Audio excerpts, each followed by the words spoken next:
जय माजी सारी। आज के वीडियो का विषय है किन गलतियों के कारण माजिसा रुष्ट हो जाते हैं और भगत के वचन झूठे पड़ जाते हैं। अगर आप हमारे YouTube चैनल पर नए हैं तो जल्दी से चैनल को सब्सक्राइब कर दीजिए और वीडियो को लाइक कर दीजिए और कमेंट में जय माजिसारी जरूर लिखिए, क्योंकि माजिसा का नाम वही लिख सकते हैं जिन पर माजिसा की असीम कृपा होती है। जब कोई माजिसा का सेवक समय पर पूजा पाठ नहीं करता है या फिर समय पर माजिसा को भोग प्रसाद नहीं देता है तो माजिसा रुष्ट हो जाते हैं। इसीलिए सभी साधकों को माजिसा की समय पर पूजा पाठ करनी चाहिए, समय पर उनको भोग प्रसाद देना चाहिए। माजिसा के जो झाड़जी हैं या जिनके घर में माजिसा विराजमान है, उन्हें रोज सुबह शाम अपने कुल देवी देवता माजिसा भटियाणी, लाल बन्नासा, सवाई सिंह जी दाता, नागणेची माता, सातों बायोसा आदि के द्वीप प्रज्वलित करने चाहिए और मंदिर में रोज साफ सफाई करनी चाहिए। कलश के पानी को रोज बदलना चाहिए और माजिसा को इत्र अधिक प्रिय है तो माजिसा को रोज इत्र लगाना चाहिए, या यूं कहूं कि पूरे मंदिर में ही इत्र लगाना चाहिए। प्रतिदिन अपने घर के कुल देवी देवताओं को माजिसा भटियाणी, लाल बन्नासा, सवाई सिंह जी दाता, नागणेची माता, भादरिया माता, सातों बायोसा सभी को प्रसाद का भोग लगाना चाहिए। अगर आप रोज चूरमे का भोग नहीं दे सकते हो तो आप मिश्री का भोग सभी देवी देवताओं को लगाइए। जैसे हम रोज भोजन करते हैं उसी तरह हमें अपने कुल देवी देवताओं को रोज भोजन करवाना चाहिए। अगर आपके घर में माजिसा विराजमान है तो लाल बन्नासा को रोज सुबह दूध पिलाना चाहिए, उन्हें मिश्री का भोग देना चाहिए। मिश्री का भोग तो सुबह सुबह माजिसा के लगता ही है। माजिसा को रोज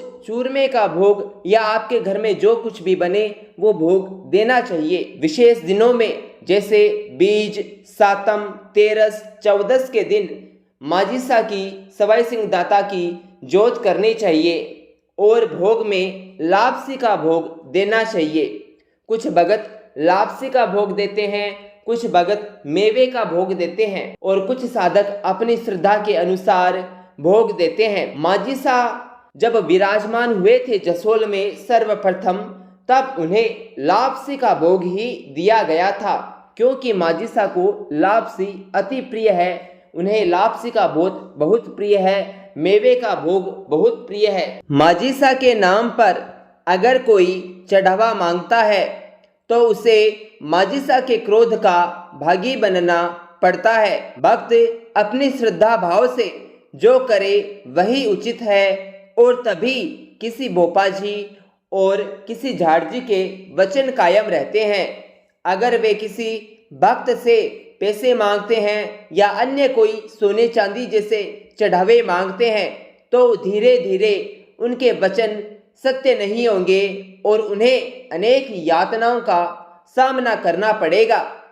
शुरुआती दौर में उन्हें माजिसा कुछ नहीं कहते हैं, पर धीरे धीरे उनके वचन कम पड़ने लगते हैं। अगर कोई माजिसा का सेवक, माजिसा के झाड़जी, माजिसा के भोपाजी एक दूसरे की बुराई करते हैं, एक दूसरे के पैर काटते हैं, अर्थात एक दूसरे की कटवी करते हैं और हम भी उस पाप में शामिल होते हैं तो इसका नकारात्मक प्रभाव हम पर पड़ता है। इसीलिए हमें सभी का सम्मान करना चाहिए।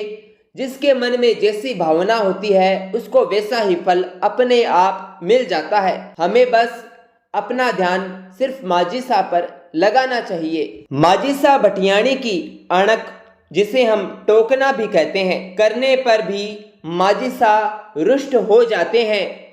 जैसे किसी भक्त में माजिसा का घूमर आया हो और उसका अपमान कर दिया जाए, या फिर माजिसा की पूजा पाठ के कार्य में कोई बाधा उत्पन्न करता हो, क्योंकि माजिसा एक हैं और झाड़जी भोपा जी अनेक हैं। सबके नियम कायदे अलग अलग हैं। सबके पूजा पाठ के तरीके अलग अलग हैं। इसीलिए एक दूसरे को आपस में बुराई नहीं करनी चाहिए। अगर कोई साधक, कोई झाड़जी, कोई भोपा जी आपस में एक दूसरे धाम की, एक दूसरे मंदिर की कटवी करते हैं तो इससे माजिसा दुखी होते हैं। और अगर माँ ही दुखी हो जाए तो बेटे बेटियों पर तो संकट आना निश्चित ही है। भोपा जी झाड़जी के वचन झूठे पड़ने निश्चित है। इसीलिए सभी सेवकों को, सभी साधकों को आपस में मिलजुल कर रहना चाहिए और माँ की पूजा पाठ में ध्यान देना चाहिए।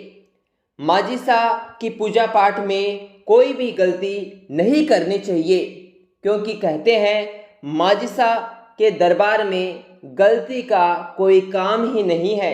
अगर गलती हो जाए तो उसका भुगतान करना पड़ता है, क्योंकि वो जसोल की धनियाणी माँ भटियाणी है। जय माजिसारी।